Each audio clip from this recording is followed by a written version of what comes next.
नमस्कार दोस्तों, बटवाल कौम के हवाले से अपने वीडियो नंबर 78 के साथ मैं हाज़िर हूँ।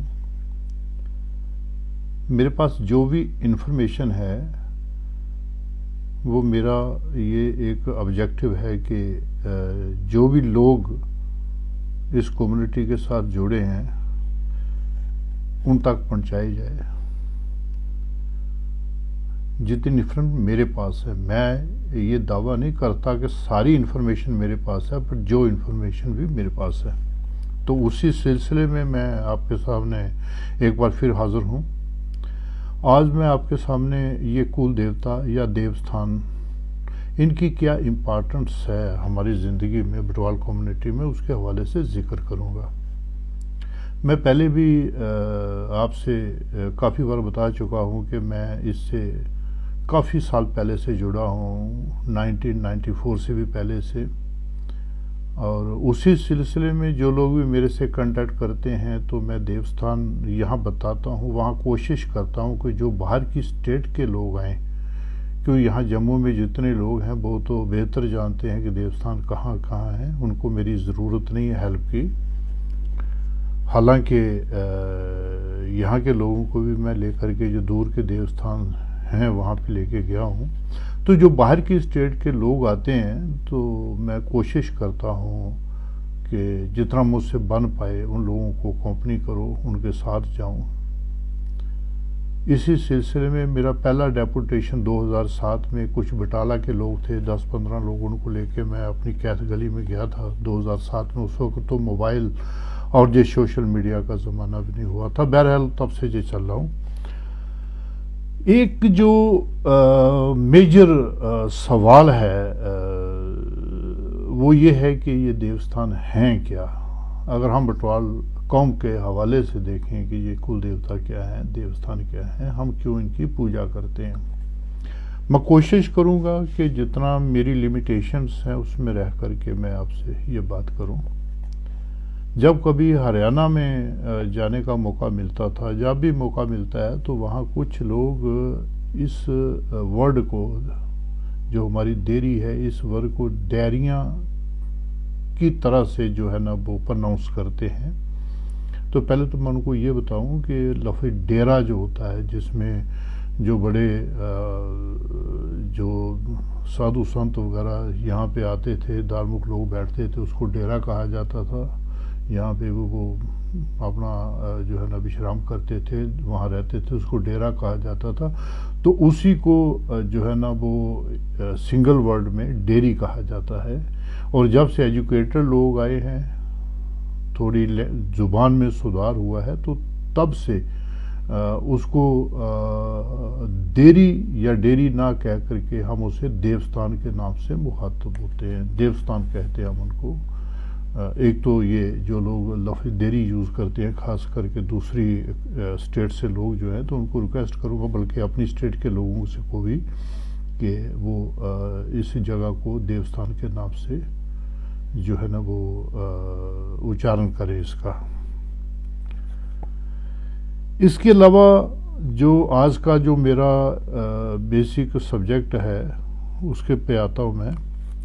तो मैं कुछ जो मेरे पास सोर्स है, उसके सोर्स के हिसाब से मैं कुछ आपसे जो है ना वो शेयर करना चाहता हूँ। वो ये है कि 1 लाख साल पहले ये बताया जाता है कि लैंग्वेज, ज़ुबान, जिससे हम एक दूसरे के साथ बातचीत करते हैं, कम्युनिकेट करते हैं, उसका वो ईजाद हुई थी। 2500 साल पहले जो है ना वो ये गॉडेस और इनकी जो आइडियल्स हैं, आइडल जो है वो, उनकी जो है ना वो आविष्कार हुआ था 2500 साल पहले। और आज से 8 और 5000 साल पहले गांव, टाउन, सिविलाइजेशन, सन टेम्पल जो है ना, इनका जो है ना बताया जाता है कि ये वजूद में आए थे।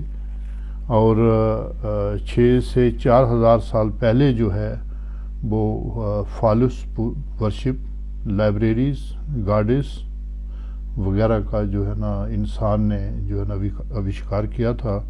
और 2.5 से 12,000 साल पहले जो है ना बुद्धा, रामायण और महाभारत का काल बताया जाता है। और उसके बाद 2.1 से 5000 ईयर्स जो है ना बैक जो है ना वो लॉर्ड क्राइस्ट का टाइम है, और 1.5 से लेकर के 1000 ईयर बैक जो है वो प्रॉफिट मोहम्मद, इस्लाम और कुरान शरीफ जो है उनका दौर जो है वो बताया जाता है। तो इसको अगर हम गौर से देखें सीरी आइटम में, तो जुबान की जो जब आविष्कार हुआ था, जुबान वजूद में आई थी, तो उसकी मदद से लोग अपने इर्द गिर्द के वाक़यात को डिस्कस करने लगे। और जो वाक़यात जो थे इंसान की समझ से बाहर थे, वहाँ उस वक़्त के जो ग्रुप थे, उनके जो धार्मिक लोग थे, जो सियाने लोग थे, इंटेलिजेंट लोग थे, तो उन्होंने इन वाक़यात को किसी गैबी ताकत, ऐसी ताकत जिसके बारे में वो ना तो जानते हैं ना उन्होंने देखा है, तो गैबी ताकत के बारे में उन्होंने उसके साथ जोड़ दिया कि ये कोई गैबी ताकत है जो ये सब करवा रही है। तो यहाँ भी हालात इंसानी ज़िंदगी के कंट्रोल में नहीं थे। जैसे दूसरी जो अगर मैं बात करूं, जैसे उसमें कुदरती आफत, कुदरती जो है ना आफत जो आती हैं, काफ़ी जो बड़े पैमाने पे मौत होती है धार्मिक, तो उस वक्त के जो लोग थे उन्होंने इसको धार्मिक जो शक्ति है कोई, उसके साथ इन्होंने जोड़ना शुरू कर दिया था। और ये सिर्फ हिंदुस्तान में नहीं बल्कि पूरी दुनिया में मिलता जुलता कुछ वैसा ही जो है ना यकीन है लोगों का। और इसके साथ ही लोगों ने ये भी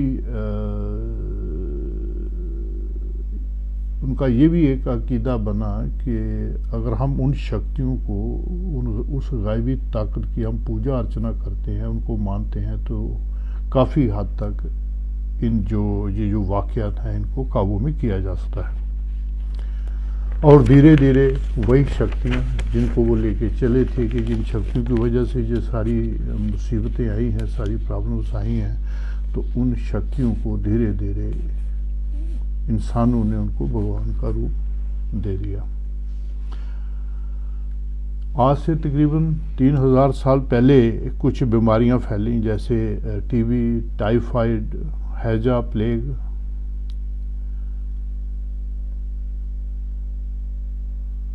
और इसी तरह इन बीमारियों के साथ साथ कुछ समाजी बीमारियां भी फैलीं, जिसमें गरीबी, नाबराबरी, नाइंसाफ़ी, जुल्म, एक्सप्लॉयटेशन। तो मोसेस, क्राइस्ट और बुद्धा ने जो इनकी वजूहात थी, उन्होंने इसी के हिसाब से उनके इलाज ढूंढे, और इस तरह से उन लोगों ने जो भी उनके तर्क थे, जो विचारधाराएं थीं, वो लोगों पे लागू की, लोगों ने माना भी, और बहुत बड़े पैमाने पर उसका रिस्पांस भी मिला। तो अगर हम मोटा मोटी कहें तो वर्ल्ड ऐसे हो, पूरी दुनिया में जितने भी मजहब हैं वो ये तो मानते हैं कि कोई गैबी शक्ति है। वो किसी एरिया के भी लोग हों, किसी मुल्क के भी लोग हों, वो कहीं ना कहीं किसी गैबी ताकत को मानते हैं। तो इस तरह से जो वो गैबी ताकत को मानते हैं, उसमें फिर इंसानी रूप आ जाते हैं, और इंसानी रूप को उनकी जो स्पिरिचुअल पावर थी उसको मद्देनजर रखते हुए लोगों ने उनको मानना शुरू किया। तो उसमें कुछ एग्जाम्पल अगर हम मोटा मोटी हम कहें तो कुछ तो ऐसे सेंट हुए हैं जिनको उनकी लाइफ में हम लोगों ने पूजना शुरू कर दिया। कुछ लोगों ने उनके ये दुनिया छोड़ जाने के बाद उनको पूजना शुरू कर दिया, और कुछ उसमें ऐसी शक्तियां हैं जिनकी डेथ्स, उन्होंने कब इस दुनिया को छोड़ा उसका पता नहीं चलता। इसी तरह की जो शक्तियां हैं, जिनमें जो जो लोग हैं उनमें कुछ हीरो भी हैं जिनको हम शहीद कहते हैं। तो अगर हम इसको पूरी बनी नौ इंसान को देखें तो ये पता चलता है कि पहले ट्राइब थे, फिर चीफ आए, फिर चीफटेन आए, फिर किंग आए, इस तरह के, और इसमें अनगिनत लोग थे। जब से इंसान अपने वजूद में आया है, उसे समझ आई है, तो एक दूसरे को छीन के खाना, एक दूसरे के लड़ाई झगड़ा करना, तो आज तो हम अकाउंट फार भी नहीं कर सकते कि कितने लोगों ने अपनी जानें दी होंगी, हम नहीं बता सकते हैं। उनमें से काफ़ी ऐसे लोग हैं जिनकी हम जो है ना वो रिस्पेक्ट करते हैं, ज़ियारत करते हैं उन जगहों पे, मगर हम उनकी वर्शिप नहीं करते, पूजा नहीं करते हैं। ये सिर्फ उन्हीं लोगों की पूजा की जाती है जिनमें हम लोगों ने कुछ गैबी ताकत, कुछ शक्तियाँ, कुछ उनकी स्पिरिचुअल पावर्स देखी हैं। तो उन लोगों की जो है, उन शक्तियों की, उन देवी देवताओं की या उन शहीदों की हम पूजा करते हैं। और ये हमारे जो इंसेस्टर्स थे, हमारे जो पूर्वज थे, ये उनके टाइम से चला आ रहा है। तो इसको अगर और आगे बढ़ाएं हम लोग,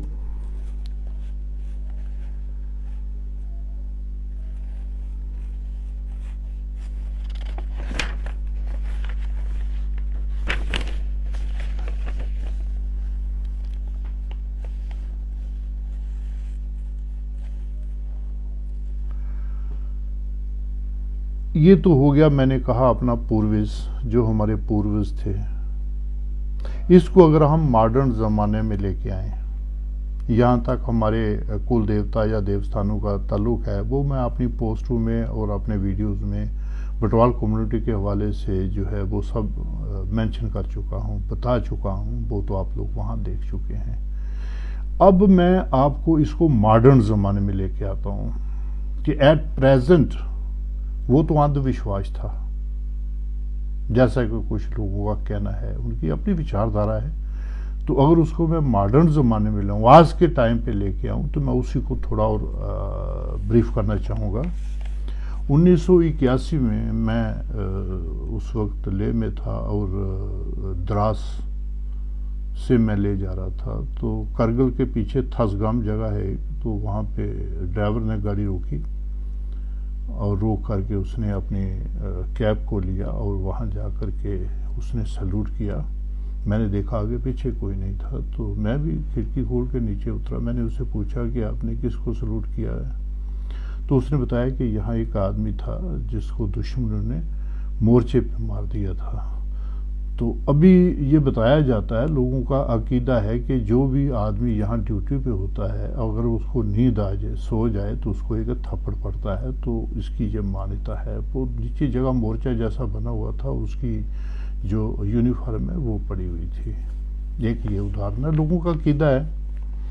एक और जिंदा जागता जो सबूत है, वो अगर आप नेट खोलें तो नेट से आपको पता चल जाएगा कि पंजाब रेजिमेंट के 18 राजपूत के एक जवान थे। 4 अक्टूबर 1968 को वो कहीं ग्लेशियर में फंस गए और 3 दिन के बाद उनकी डेड बॉडी मिली। उनका सपना आया, उनके किसी कोलीग को, उनको निकाला गया, महावीर चक्र दिया गया ये उनको। तो अभी भी उनको हर साल जो है वो छुट्टी दी जाती है। 11 सितंबर को उनके घर में जो है ना वो बाकायदा तौर से उसको जो है ना वो भेजा जाता है। तो इस तरह से आज गवर्नमेंट ऑफ इंडिया जो है वो बिलीव करती है कि वो हरभजन सिंह जी, जिन्हें आज बाबा हरभजन सिंह कहा जाता है, तो वो आज भी ड्यूटी पे हैं। तो इसके अलावा ही उनको बाकायदा अकोमोडेशन दी हुई है आर्मी की तरफ से, महीने की सैलरी उसको दी जाती है जो घर वालों को भेजी जाती है। अभी भी वो पे रोल पे हैं, बाकायदा उसकी जो है ना जो टर्न है उस पर उसे प्रमोशन दी जा रही है। तो मैं उसकी लीव के बारे में आपको पहले ही बता चुका हूँ। बाकायदा वो लीव उनकी जो है वो सैंक्शन होती है, वो अपने घर में आते हैं, लोग लेके आते हैं, उसकी यूनिफॉर्म को लेके आते हैं। तो आज की डेट में गवर्नमेंट ऑफ इंडिया जो है वो मानती है कि ये अभी एग्जिस्ट करते हैं और ये जो हैं वो ऑन रोल हैं, यानी कि ड्यूटी पे हैं वो। और ये कहीं पंजाब के एरिया में जिन लोगों को इंटरेस्ट है वो लोग नेट पे देख के बाबा हरभजन सिंह अगर वो खोलेंगे तो उनको पूरी लाइफ हिस्ट्री का पता चलता है। मेरा कहने का मतलब ये है कि आज की डेट में 2021 में गवर्नमेंट ऑफ इंडिया इस बात को मानती है कि उनके शहीद होने के बाद अभी भी वो अपनी सर्विस दे रहे हैं। तो ये जाहिर सी बात है कहीं कोई स्पिरिचुअल पावर्स हैं जिसके बारे में ये आस्था, मोर ओवर ये आस्था का विषय है। तो यहाँ लफ्ज आस्था आ जाती है, वो डिस्कशन से परे रहती है। अगर हम आस्था किसी आदमी की किसी भी भगवान, शक्ति या किसी जगह पे आस्था है तो फिर वो बहस के विषय से परे हो जाती है, फिर वो बहस के विषय से दूर हो जाते हैं। बाकी आपकी मर्जी, आप बहस करते रहिए उसमें। ये तो हो गया कि हम देवस्थान जो हैं हमारे, जो हमने कुल देवता को या देवस्थानों को जो हम पूजते हैं तो वो हमारे एंसेस्टर पूजते आए हैं और उनकी कुछ शक्तियों को देख करके, मैंने पहले भी कहा है कि बहुत सारे शहीद हुए हैं जिसकी आज गिनती भी नहीं की जा सकती, लेकिन वो शहीद जिनकी शक्तियों को ऑब्जर्व किया गया हमारे पूर्वजों द्वारा, तो उनको जो है वो हमारे बुजुर्गों ने पूजना शुरू किया। तो तब से ये जो सिलसिला है वो चला आ रहा है। और ये मैं नाम नहीं लूँगा, अगर आप पास आपने देखें तो आपको इसी तरह के नज़र आएंगे। ये अलग बात है कि कुछ ऐसे हमारे आत्माएं हैं, ऐसी जो शक्तियां हैं जो बहुत सारा जिनका जो प्रचार किया गया उनको हम जानते हैं, जिनका प्रचार नहीं हुआ उनको हम ज़्यादा नहीं जानते हैं। बहरहाल कुल मिलाकर के कहानी सेम ही है ये। इसके अलावा क्या होता है कि किसी देवस्थान में जब आप जाते हैं तो वहाँ के लोकल लोग उस एडमिनिस्ट्रेशन को चलाते हैं, तो इस तरह से उन्हें लोकल सेल्फ गवर्नमेंट का एक एक्सपीरियंस होता है कि किस तरह के सिस्टम को चलाना है, कैसे हेड करना है। और इसी तरह से बहाने से आप अपनी कुल के जितने लोग हैं उनसे मिल लेते हैं। तो ये मोटा मोटी एक वो था कि देवस्थान की अहमियत क्या है, कुल देवता क्या है और हम क्यों इनकी पूजा करते हैं। तो ये हमारे इंसेस्टरों ने महसूस किया कि ये जो शक्तियां हैं, जो गैबी ताकत है, उन्होंने महसूस की, उनको देखा। अगर आप कुल देवता की जितनी भी कारक हैं, मैंने पहले भी कहा हुआ है कि अगर उस कारक को आप देखें तो उनका जिस्म जब उन्होंने छोड़ा, यहाँ पे वो शहीद हुए, उसके बाद लोगों ने कुछ चमत्कार देखे, उन्होंने देखा कि इनमें ताकत है कुछ, तो लोगों ने उनको पूजना शुरू किया और तब से जैसे सच चला आ रहा है। तो मैं अपने आज के वीडियो से इजाज़त लेता हूँ। दूसरे वीडियो में किसी दूसरे टॉपिक को लेकर के फिर हाजिर होऊंगा। तब तक के लिए नमस्कार, गुड बाय।